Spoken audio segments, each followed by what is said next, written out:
All right, guys, welcome. Thank you for joining us this morning. My name is Amber, and I'm here with Joe Dimitrovic from the RAISE Project. And we are here to do our webinar on how leaders can transform lives with peer support services. And this is part of our Solutions to the Opioid Crisis webinar series. My name is Amber, and I am the Harm Reduction Outreach Director for Project Opioid. My job is to bring harm reduction strategies to our communities where people live, work, and worship, and get those important resources into people's hands so they can save lives.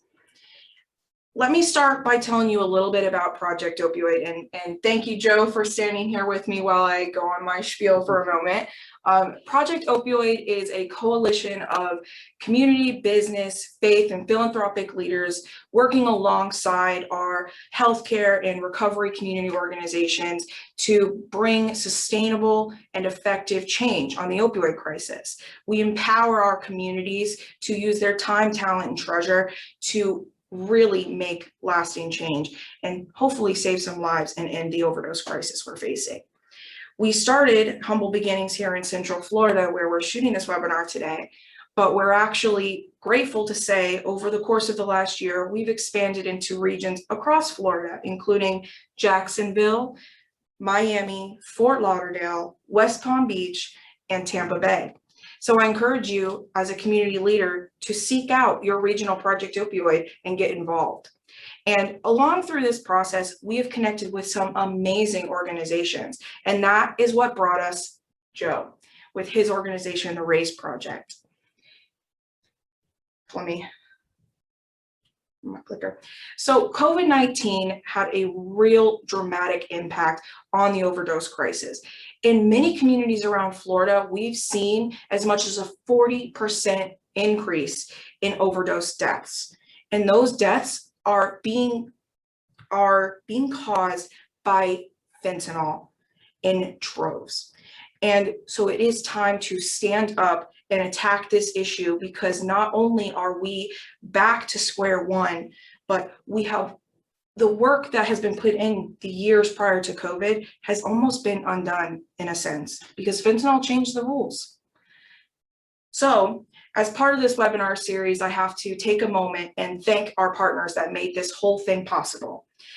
Central Florida Cares Health System, located here in Central Florida, LSF Health Systems in Jacksonville, Florida, and Southeast Florida Behavioral Health Network are what we call managing entities.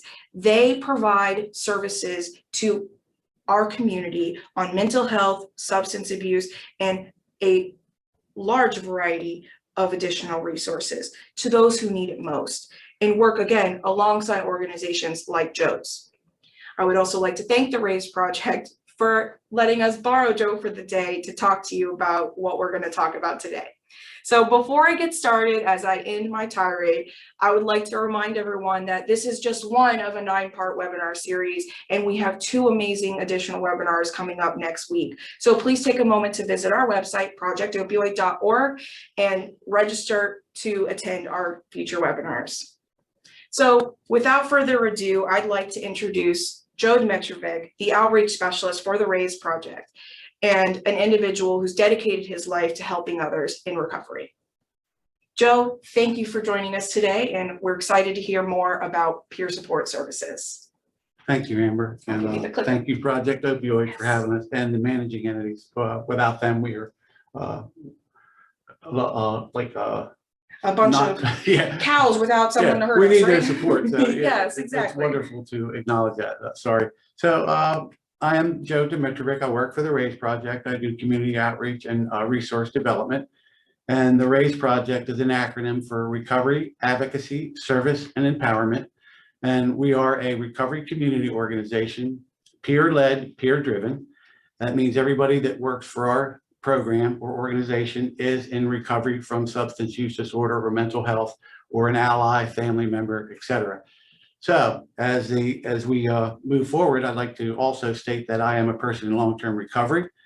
What that means to me is that I haven't had a drug or a drink since 1985, and I've also been employed for most of those years. Maybe 1 year I was out of a job, when we had a situation where in 2009, we had the economy take a little dip and dive. Yeah, just a So little. people had to scramble, but that's how I got into this line of work. Mhm. I was always doing in a personal way recovery support services, but I then turned to the professional level where I worked for a treatment center outside of Philadelphia as a marketing person. I worked there for 2 years, and then I went to the RAISE project, and I became a recovery support specialist for a pilot program that assisted individuals that were in drug court. So that's where my hands-on training comes from as a peer support person.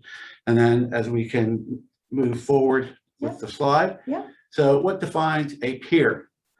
Lived experience of recovery is one thing. We provide non-clinical, non-professional support services, and we have embraced many pathways to recovery. So I'd like to stop there and then just elaborate on that a little bit. Pathways to recovery, most people know the traditional ways to the 12-step groups, but there are also celebration to recovery, refuge recovery, smart recovery, all recovery, and now medication-assisted recovery anonymous, since that is a large component of what we're talking about here today, the opioid epidemic. And all of that is to say that recovery can look like anyone and anything. It's really about the individual and what works best to allow them to thrive. Yes, absolutely. So it's supportive, not directive, like you're suggesting, and it's complementary to any clinical service. So that means if you're in treatment, exiting treatment, or you're an outpatient, or you've overdosed in a hospital setting, that there is a peer support person that could engage you into a sustainable pathway to recovery, or just introduce you to any type of support services. So it's also important that people have access to that, because without support services, it's difficult to enter into recovery. Yeah, it definitely can be. Yeah, so that's, like I was saying, it's prior to treatment, while involved in treatment, and in lieu of treatment. I feel a lot of power using this. I know, the clickers are great. As many of you joining us know, having the clicker power. So roles of peers. We use a strength-based perspective built on an individual's resiliency and capacity rather than providing services focused on an individual's deficits, disabilities, or problems. So the emphasis is on uncovering, reaffirming, and enhancing abilities, interests, knowledge, resources, aspirations, and hopes of individuals, families, groups, and communities. So how I would say that in layman's terms is, when we start to engage with people, we measure their recovery capital. And what that is any assets that they may have that they don't know of that they can use in their new journey. It Like might be a friend or a partner or a relative. Yeah. Or a job. Or yeah, it could be a high school or GED, a driver's license, access to transportation or employment, or previous skills of being employed that they have disengaged from while they're in their active addiction. So it's important to, not only for the individual, but for the coordinator, the peer support person, to understand where they're at, to connect them to those needs in the community. And remind them that they are not fully disconnected, because it's such an isolating experience that I'm sure it's easy to forget of those strings that are there still. Yeah. That connect us to people in the world around us. Right. And it's also good to revisit that while you're engaged to see the progress that's made, so somewhat what identified as a measurable outcome. Yeah. So that's another component of being a peer specialist. So to be a peer specialist, you can go through the certification board, Florida FCB, and there's 2 certifications: a certified recovery support specialist, which requires a level 2 background screening, high school diploma or GED, 3 letters of recommendation, 1,000 hours of work and or volunteer experience, 24 hours of on-the-job training, 75 hours of content training, professional responsibility, re-engagement, crisis support and safety, resource linkage, follow-up, practical living skills, social development, and recovery management.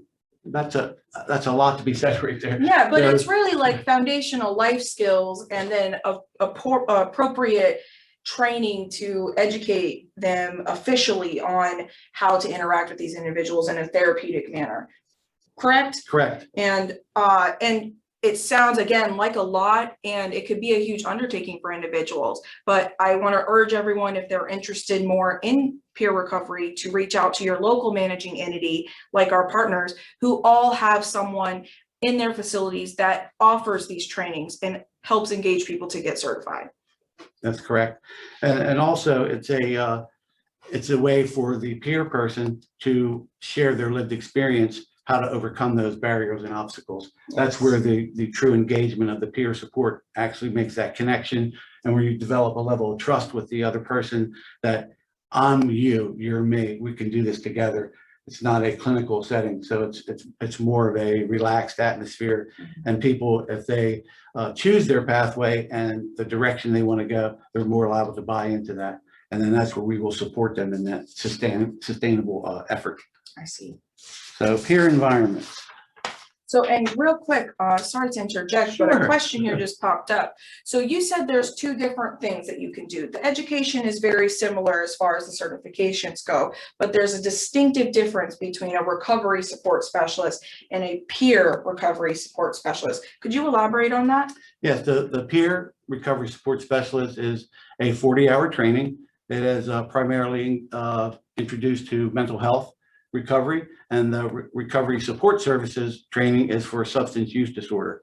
But the certification in Florida, either one of them can be used in any setting. So That's great. you can engage with a person that has substance use disorder, mental health, because 70% of people are co-occurring. They have both issues. So one's primary and the other one isn't. So you get an assessment and Is find there that out. now still a difference between the lived experience and the essentially being an ally as an experience? I think it's with substance use disorder, it is a little unique.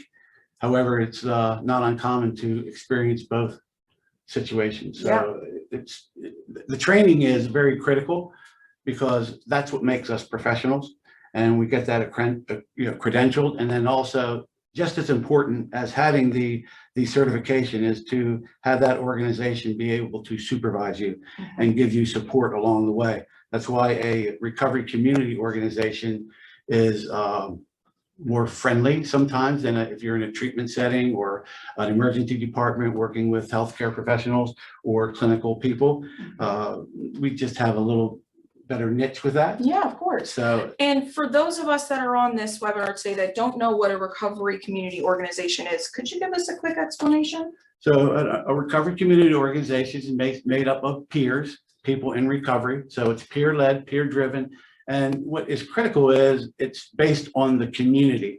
So every community has different needs. In South Florida, their communities are different versus here in Brevard, Osceola, Orange, and Seminole County. They're different from the Panhandle or Jacksonville or Tampa area. So it's unique in that the individuals that live and thrive there are able to support those people in their journey. And then a community organization also has the capacity to advocate for individuals that are struggling to get services if they don't have insurance or underinsured or marginalized. So, so they are vital along with Yeah. peers. yes, absolutely. All right, well, thank you. Yes, the CRSS is a certification for the people working in treatment settings. And also there's a relaxed requirement for peer support. You don't have to be a lived experience. Got person, it. right? Yes. So the peer you do. Yes, the peer you do, the recovery you you do not have to have that lived experience deliberately, like directly. But say you have a close friend or relative that is a peer, essentially, that kind of qualifies you in a sense to be a recovery support specialist and a passion to care, you know? So in a sense, it's lived secondhand. It's lived from a different perspective. If you're a family member, a loved one, an ally that's helping someone in their struggles, you come from a different perspective than a person who has actually gone through it, but they're just as valuable. Just as much in it. Well, and the training requirements are longer. They're 75 hours versus 40, and it's a little more on the job training time. Yeah. Yeah. Makes sense. Make sure they're extra qualified so that they are not running into former prejudices and stigmas that they're not aware that they have, or letting the very complex emotions of being in that experience cloud their judgment and their decision making. Correct. So moving forward, we have recovered residents. It's recovery housing, and that's a like non-therapeutic system too, where you have people living in the setting with a maybe a group leader, and they're connected to an agency that's responsible for their comings and goings. It's pretty relaxed, and it's geared towards non-clinical services as well. Yes, and to be like a supportive housing situation where everyone works Correct. together to keep each other on course. Right. And then we have drug courts and other criminal justice settings. That's a little maybe my area. So I would say that I'm not an expert, but I spent 2.5 years in the drug court system. So that's a unique environment. So, you know, individuals report to drug court. There's a judge, there's public defenders, adult probation. If they're in work release, they have a system there. And then there's also maybe county drug and alcohol that they report to. So it's a very intense, punitive type system. It can be. It's based on, you know, what following the rules, so to speak. And we all know that addiction and relapse, they kind of go hand in hand. So it's not uncommon for someone to have a return to use during a treatment episode or a drug court. Sticking so fervently to those rules can often have a negative impact on the individuals. They're designed to protect and help to revitalize. Yeah, if you're doing like it's a reentry, not a reentry program, but it's usually a last stop before state time.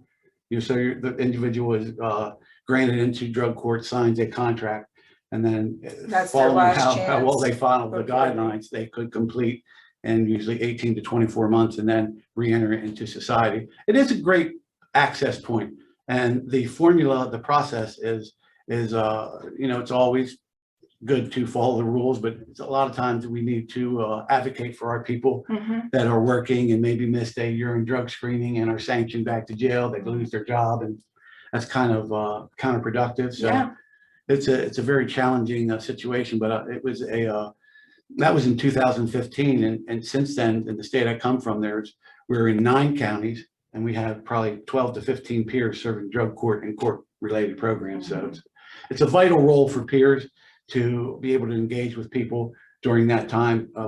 It's a struggle in their lives, and it's a lot of pressure, and everybody. These individuals are in crisis, and then they're being expected to, I don't want to say have perfection or be perfection, but they're expected to function like someone who's not in crisis and follow all the rules and regulations, which is a lot harder when you're an individual trying to build back those basic fundamental structures that many of us don't have to worry about because we haven't gone through those experiences. Yeah, I don't want to make it seem like drug court's not supportive. The system, the way it's geared, is very supportive. Yes. You know, we went from just by having a peer support person in the drug court program, they went from 25% graduation rate to 62% in just like 6 to 9 months. So that's why it was received so well. And the judge starts to rely on the peer support individual, and then the people at the work release center rely on you. Maybe the pushback might come from adult probation, you know, but it happens. Yes. Growth takes time, and there's growing pains, right? It's a credit to law enforcement and criminal justice, the strides they've made to create a more recovery friendly environment and experience, and have policies and procedures fall in line with that. Yeah, and also just a willingness to implement peer services and let you know that there's an appetite for this. Yes. Not just in Florida, but through the entire country and across globally. We're recognized as a valuable asset to treatment services. It is a true emerging industry. Yes, and I heard statistics yesterday that in the next 10 years, we're going to need 1 million peer support people to fill the needs of people in this system to combat opioid and substance use and alcohol use disorder. Think about that, 1 million peers just in the United States. And, you know, there's barriers to employment there with their criminal background screenings and stuff like that. So the challenge is to make this somewhere people want to go that have lived experience, that they are valued, and that they are compensated with a livable wage. It's not just an entry-level position, and that we're respected throughout the community and the process of recovery. So if we're talking about a recovery-oriented system of care, we're one of those components. There's intervention, prevention, treatment, and recovery support services. And that's what I'm here to talk about. So that's why I'm so passionate about that. I realize the value of people like myself that are in long-term recovery. We are ready, energetic, and passionate to come in this community and serve. So, a lot of good can come out of this, and it's exciting, especially in Florida. I was at we had a kickoff meeting yesterday in the Florida recovery community where we just came out as a statewide organization and said, we're here, let's get this rolling, join the movement of recovery support services, recovery community organizations, and help people that don't have access to treatment or resources. It's a true feat, getting into recovery, maintaining that recovery for so long, and then also dealing with all of the same things that we deal with, career changes, struggles, financial, all the things we all deal with. On top of that, an individual in recovery has rebuilt themselves from the ground up. That's a huge feat and should be recognized. Yeah, another thing, a spinoff of that is work-life balance. So individuals that are coming into recovery are allowed to use their life experience and be employed by that. That's very energizing. That's meaning what you're passionate in life now can be your career. Yeah. And that's a valuable tool for people that are entering, because we have measurable outcomes. We have safe and stable housing, gainful employment. Well, if you don't have gainful employment, you can't get safe and stable housing. You can't feel good about your life and moving forward, making progress socially, economically, spiritually. All those intertwine. And then when you hit the sweet spot, you've hit the intersection.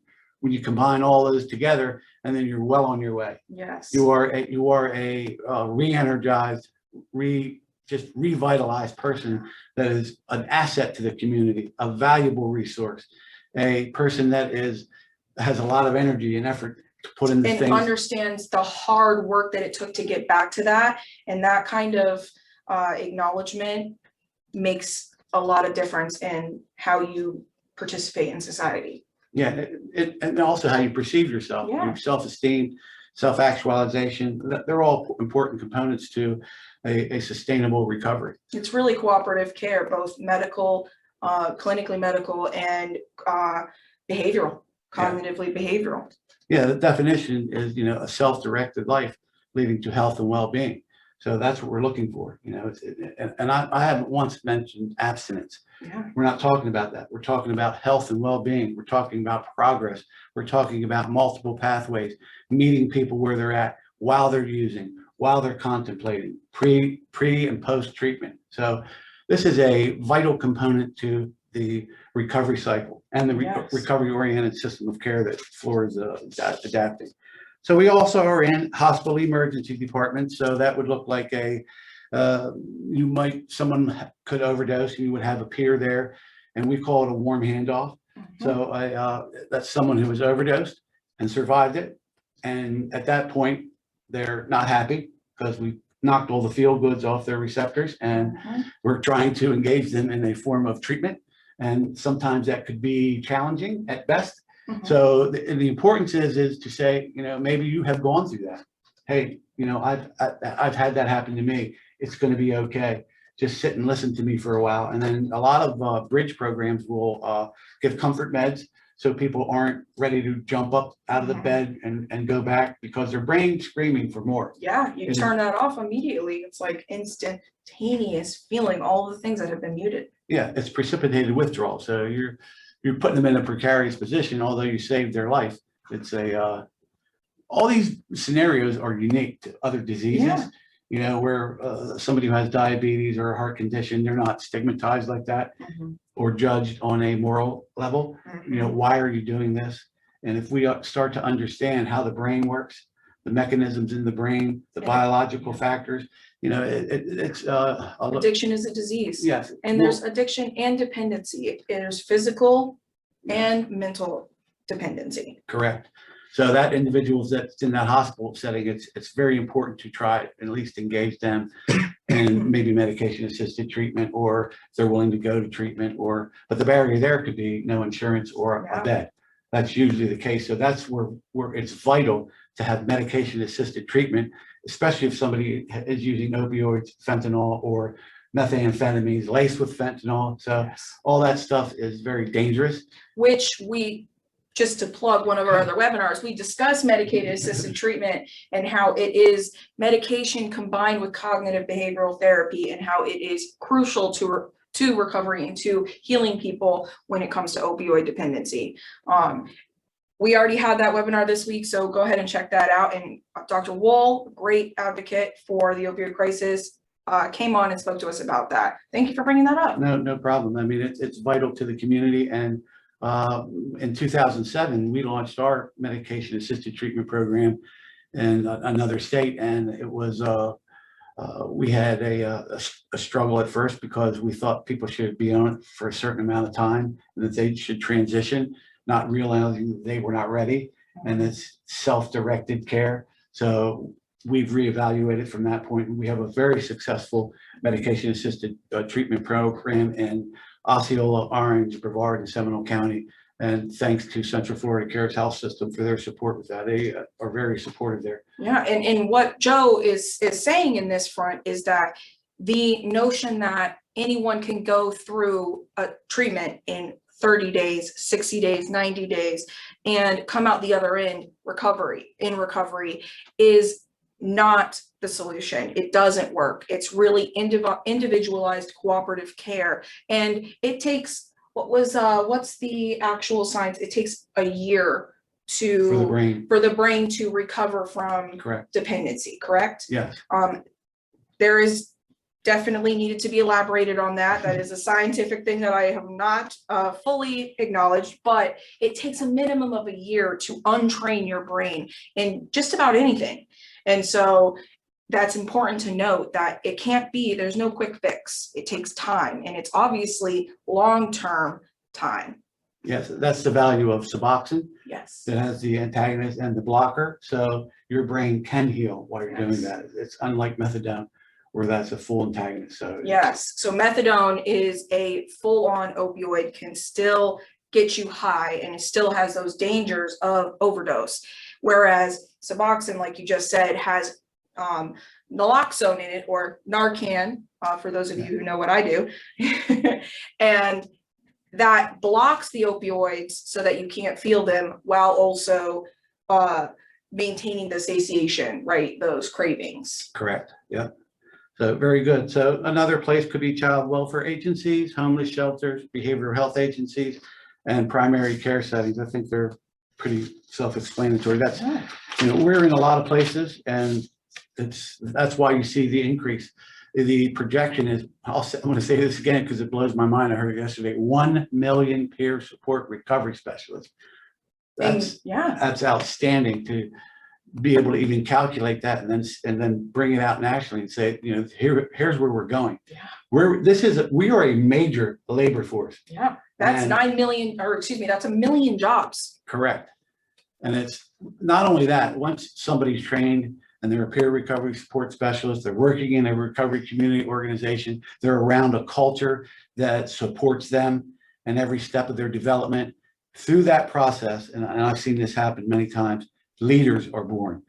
And when a leader is born, they can take this and take it to the next level. You know, we've been doing this RCO recovery movement for 20 years, and young individuals that are entering into recovery, they're the next generation. They're going to take this the step forward to where it needs to go. So, you know, it's very important that we engage them. And the young people, I was at the leadership summit yesterday. There was a good portion of people that were under 30 in their 20s, passionate about what they were doing, excited about life, ready to serve and give it away. Imagine that. Who goes to work thinking like that? Sadly, me every day. You know, I get up and I'm like, I see the state of Florida and I'm energized. I know there's a lot of work. There's struggles and there's issues with a bunch of different things, but you can't turn off passion and excitement about what you're doing. And that's what we're providing people. It's work-life balance. It's something that if you don't know what that means, look it up. It's a new buzzword. I can say I have work-life balance. And, you know, I never thought I could connect the two together because I came from an industry where I sold a product, and, you know, now I'm selling hope. Yeah. I'm selling a way out, a alternative to a lifestyle that you thought was not possible. Hope to families, individuals, other loved ones. It's just an amazing. And not unlike a virus, it's contagious. And the work that you and peers like you do breed more peers, bring that hope and that recovery to others, and ultimately sell hope, not dope. Thank you, audience. That's a great comment. Sell hope, not dope. Yeah, you're not wrong. But yes, let's keep going. Really, you mentioned a lot of amazing areas in our social services and mental and medical or physical, right, healthcare system, and our criminal and law enforcement system. But really what we're talking about here is this is such an emerging industry. There is so much value to be added within the within the rest of the industries in the economy. Imagine having a peer within your employee engagement, in your HR departments, helping you navigate how you work around your employees and create a culture of not just an open door policy, but a truly supportive and thriving culture in the workplace. Yeah, just to give you an idea of the disparity, there's over 15,000 treatment centers. There's 3,140 some counties. There's 4,000 jails. There's 140 recovery community organizations in the country. Look at the disparity there. There needs to be 1,040 or more to support all of our individual communities and their specific needs. So, that's where it's a paradigm shift. We're shifting the way things are done, where it's more community-based, community-driven, and you're going to see a lot more. My hope is more faith-based leaders, more community coalitions, more Project Opioids, more Raise House people. It's just a growing, I don't want to say industry. It's a movement. There's no other way to describe it. It's not a moment, it's a movement. And it's been happening and it's going on, and Florida's embracing this, and it's partners like Project Opioid, Central Florida Cares Health System, LSF, South Florida, all the managing entities and other entities that are starting to become aware of this as time goes on, because we're everywhere now. We sit in all the meetings. We'll go to Tallahassee.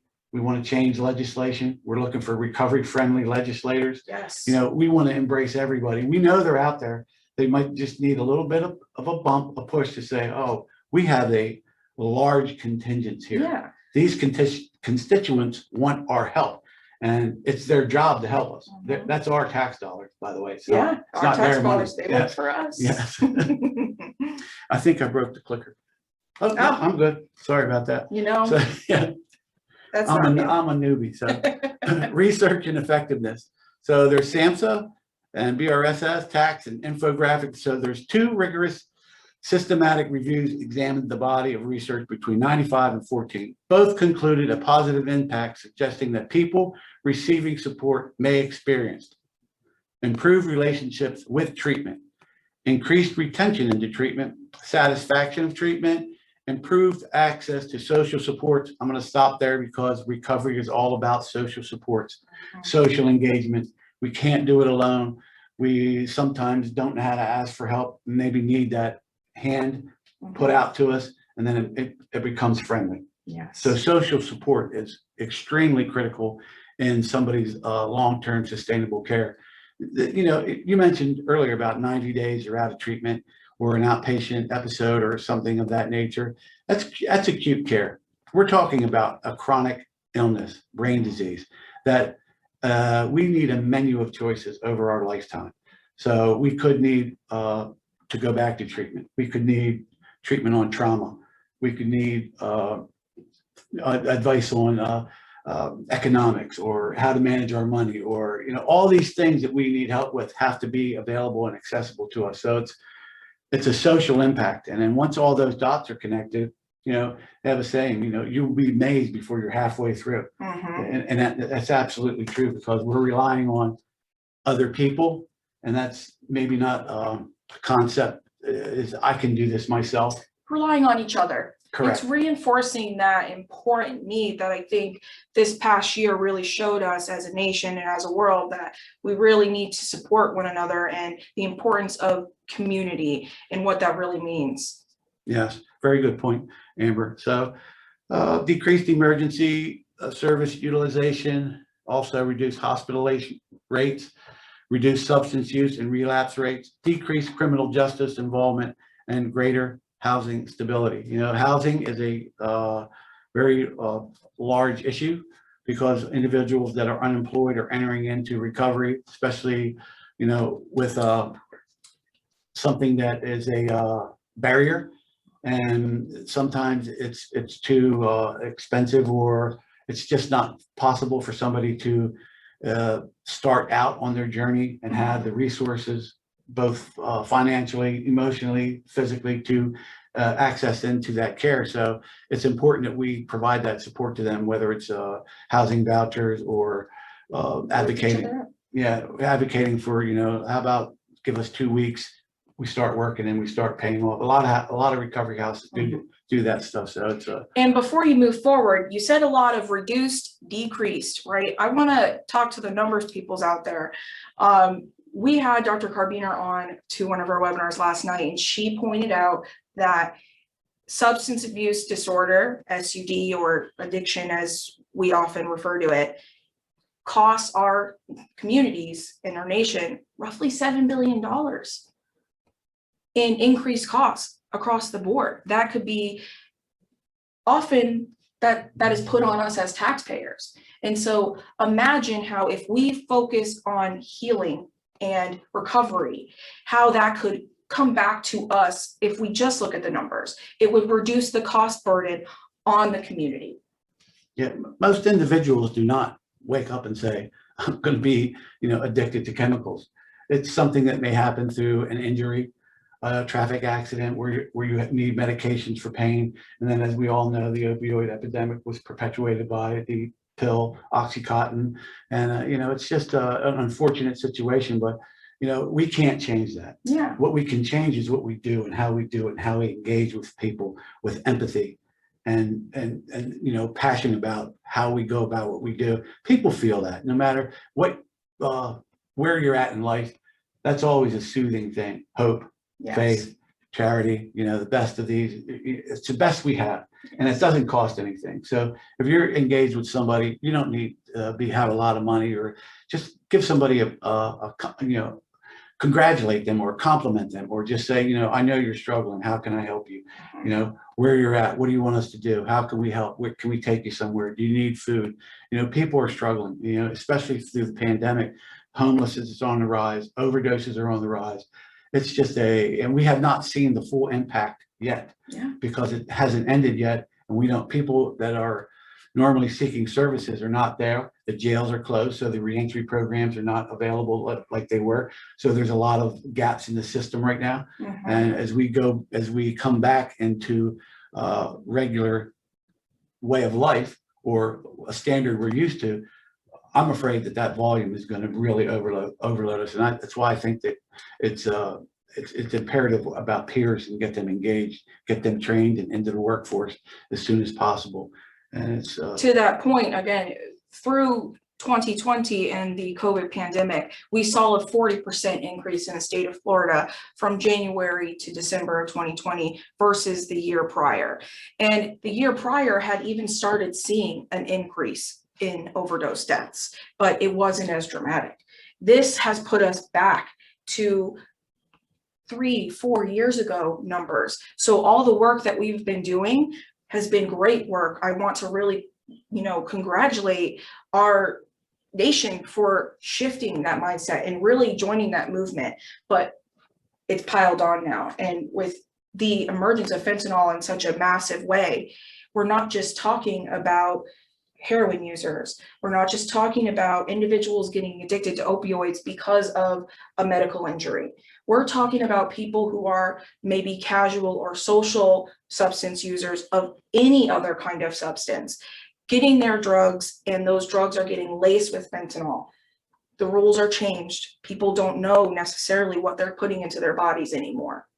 correct. That's a very good point. It's very dangerous. And it's scary, but we're as a community, a recovery community especially, we're ready to engage. Mhm. We just need a little bit of support with background Yeah. screenings and Yeah. requirements like that are stopping our people. We have good people that have criminal, nonviolent offenders, and maybe sometimes they're not felonies, but they're on their arrest record. And they're still having to go back and explain why they did what they did from 25 to 30 years ago. It's not a And you're referring to the second level background check. level 2. Level 2 background check, which is often a requirement for government. Well, it's definitely a requirement for governmental agencies and for government contracted agencies, and often in the medical community as well, for regulatory purposes. But this is a prime example of how this actually negatively impacts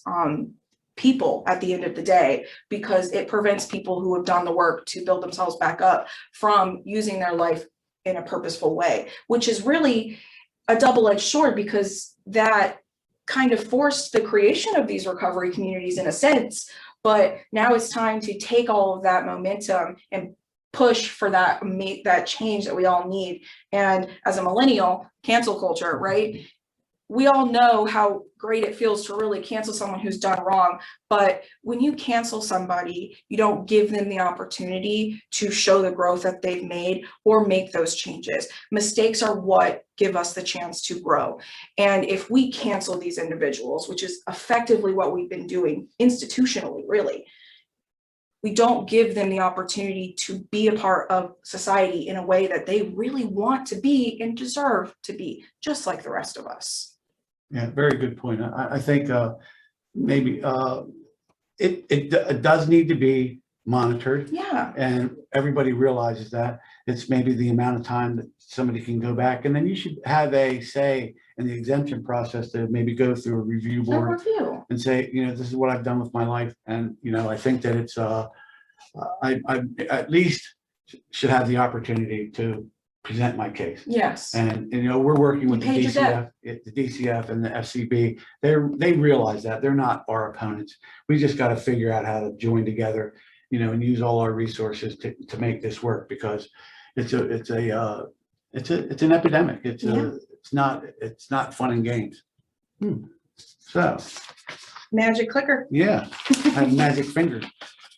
So engaging with peer support. So that could be done by outreach, individual peer coaching sessions, telephonic recovery support, a peer warm line, and then it says movie nights and book clubs. That's something that recovery community organizations will do. Like a Friday night, they'll put a movie on, we'll have hot dogs, popcorn, bring people in to know that there's more to recovery than maybe than what they're experiencing. We are social.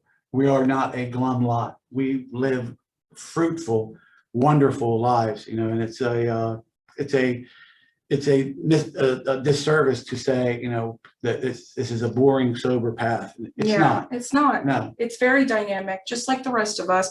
You may not be a drinker, but you may find yourself at a restaurant with your colleagues while they're drinking, and there's no shame or harm or foul. Not all individuals in recovery put themselves into those environments because they know what triggers them and what they can and cannot endure for themselves. But many of them live just as normal, regular social lives as the rest of us. So like you said, it's not that boring path. It's not that straight edge, doesn't do anything, homebody lifestyle. They're just as engaged as us and like all of the same things we do. Okay, that's the end of the slide portion. Would you like to field some questions? Yes. Or any additional questions? I would definitely like to open the floor to questions. Let's go ahead and get off a full screen and we will put up our lovely question slide, and I'll give a few moments for the audience to let us know if they have any questions. I'll go ahead and take a look at the chat here. All right, so a few questions that we got some good ones. Okay, let me get through. And so I would love, and thank you to the attendee that offered up this question. I would love to know what, say I'm a business leader, right? And I own a local restaurant chain and I have a HR department, right? I'm maybe not that full-on corporate, but I am that franchisee, or I am a local business leader. What can I do to bring peer support services into my workplace, and into my workplace culture? Well, a good place to start would be a recovery-friendly workplace where you bring in an RCO like the RAISE Project or Recovery Connections of Central Florida, and we'll train you on what to expect when you hire a coach in recovery, early recovery. They might ask to go to meetings, or they might divert, or you might not see where they're at for a few days and then return. Or, this person's very, very energetic, a leader, and how do you support them? Because a lot of us are very talented. We just didn't know it. And then we get into this recovery phase. We're like, oh my God, I could do all this stuff. Yeah. Where do I go with this? And, it's good for an employer to have an open door policy to say, maybe this person, I can train them to be a manager, or, maybe I can help them get their own business, or, there's a lot of possibilities. But I think the recovery friendly workplace, if people, some states have that where they get a voucher or a tax credit for hiring people that have substance use disorder, and they're on a statewide list. So you would be able to get on their website and say, where are there recovery friendly workplaces? And then I will go maybe want to work there. So that's another a component of that. So yeah, and like you said, business leaders can reach directly out to the RAISE Project. They are welcome to service pretty much all of Florida, even if they aren't. I know they would like to, so that's the goal, right? But specifically, if you're a Central Florida business leader, RAISE Project is actually partnering with Career Source of Central Florida to really bring a workforce program that incorporates healing and recovery for those impacted by the opioid crisis.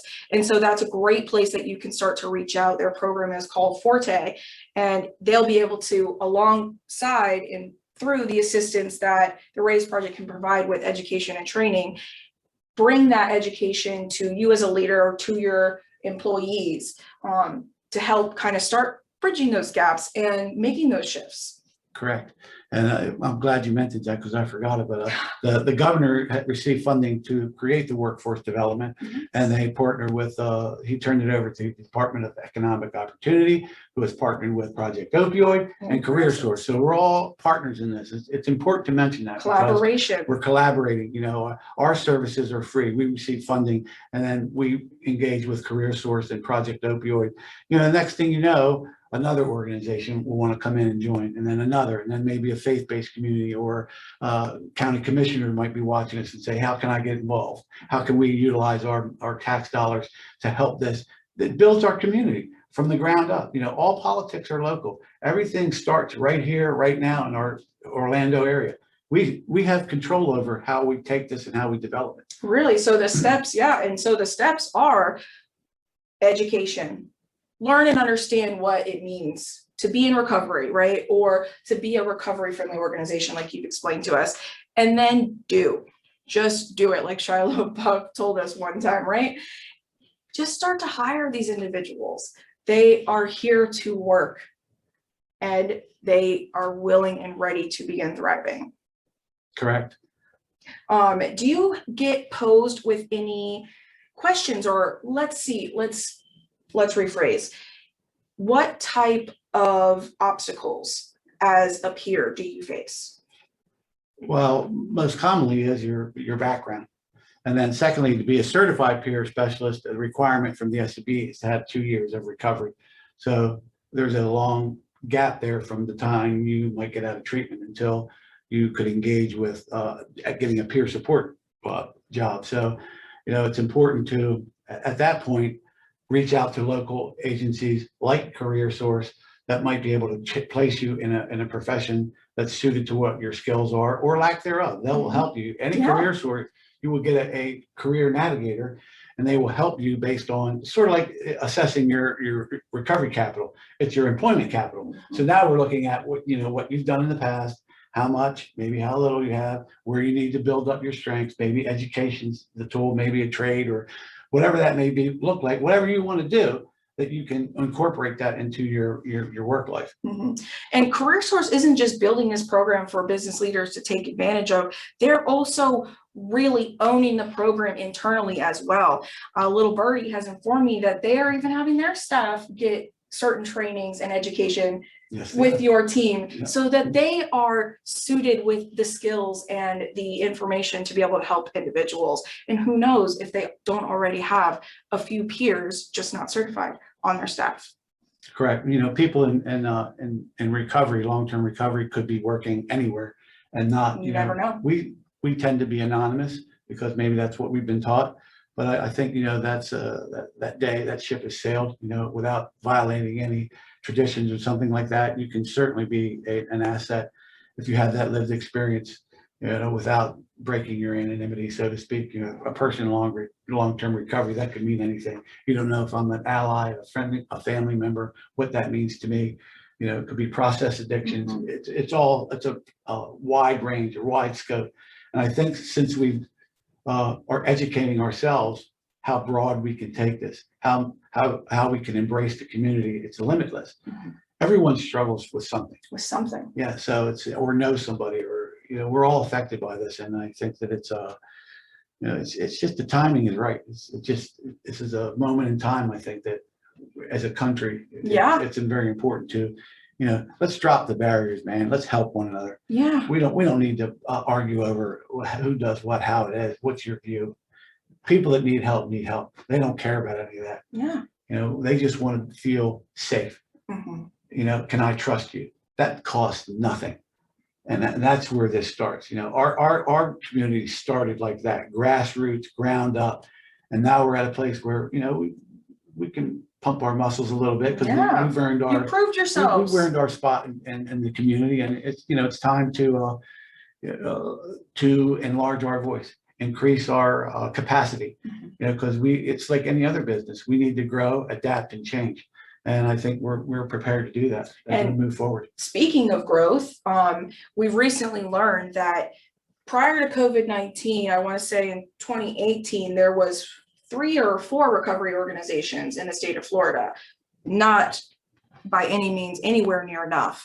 But in this last year, I want to say something like 25 or 27 emerging recovery community organizations. That's new businesses and new jobs coming to communities across Florida, right? Correct. Yeah, there's been a push by several grants, and then we've been challenged to assess communities and see where that need is. So 25 are emerging or forming. You have to go through a process of getting a 501c3, getting a board, an executive director, maybe. For those small business owners out there, yes. You are familiar with the struggle and the growth process. It takes time and patience. Correct. And sacrifice. If like our organization in 2 states that we're in, we employ over 60 people. We have probably 50 peers, certified peer recovery specialists. So just think if there's 20 in the state of Florida, that's a lot of employees. 20 at 40, that's a lot of people that are employed, putting more or adding to their portfolio, increasing the way that they live, and also developing work-life balance. There's nothing like that, and your generation thrives on that. People don't want to be managed; they want to work. They want to have self-esteem. They want to be self-directed, and this all ties into that whole process. And I think it's very encouraging to see that Florida has embraced this and more importantly funded it, and it will continue to expand this growth. In the state. And so really just finding and ensuring the footprint of recovery community organizations, of peer support as an emerging industry, and embracing that into our culture as a society and into our economy, really. So for all our business leaders out there, as we close up this session, I'd like to thank everyone for joining us. I'd like to thank you, Joe, for coming on and talking with me today. And one more time, I would like to encourage everyone to look into Central Florida Cares here in Central Florida, LSF Health Systems in North Florida, Jacksonville, and Southeast Florida Behavioral Health Network, located obviously on the Southeast Coast. Without them, we could not have brought this webinar to you today. Without the RAISE project and Joe, we could not have brought you this content. So thank you. And if you need help or resources, please reach out to them, reach out to us, reach out to RAISE project. We will help connect you with those resources. There's no shame. Anyone can be in need. And again, one more time, I'd like to remind you guys about the upcoming webinars that we have. Coming up next week, we have an amazing Dr. Anis Khalif coming on to talk to us about alternatives to using opioids in the first place. Focusing on staying, what as the doctors describe it, opioid naive, not even starting, and finding different ways to heal our bodies and minds. And then later on in the week, we're talking to the business community again on how they can immediately start taking steps and what they can start to do really in tangible ways and in long-term, more conceptual ways to make an impact on the opioid crisis. So please go to our website, check out the rest of the series, and be on the lookout for replays of the webinars that we have had earlier this week. So thank you again, Joe, so much. I'm so happy to have you on. Thank you guys for joining us to learn about how leaders can transform lives with peer support services, and we can heal our communities suffering with substance abuse disorder and mental health issues after COVID-19. Thank you and have a wonderful day.